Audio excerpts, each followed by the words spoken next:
دکتر طاهری پزشک خلقی تاجیکستان، در واقع جزء دانشمندان بسیار خوب تو حوزه طب سنتی، داروهای گیاهی و گیاهخواری هستند و رئیس انجمن بین‌المللی نویسندگان و پزشکان خلقی تاجیکستان. افتخار دادن به ما اومدن توی جمع علمی اعضای دانشکده و انجمن علمی از طرف انجمن و همه اعضا تقدیم میشه به شما.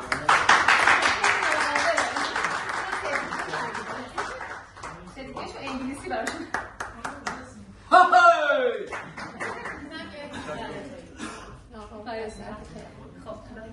آقای دکتر بختیار هم از پزشکان خلقی تاجیکستان و ایشون تو حوزه استئوپاتی بسیار صاحب نظر هستن. افتخار دادن به ما اومدن کرمان، تقدیم میشه از طرف همه اعضا.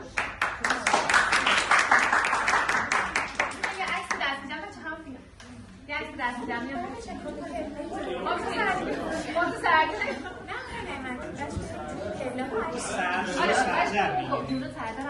همه اعضا بیان یه عکس دستی جمع میخوان که بیان همه میشه نه جا میشه بعد یا چند عکس بیان یه تعدادی بیان عکسای مختلف میگیریم ما رو شما بگیرید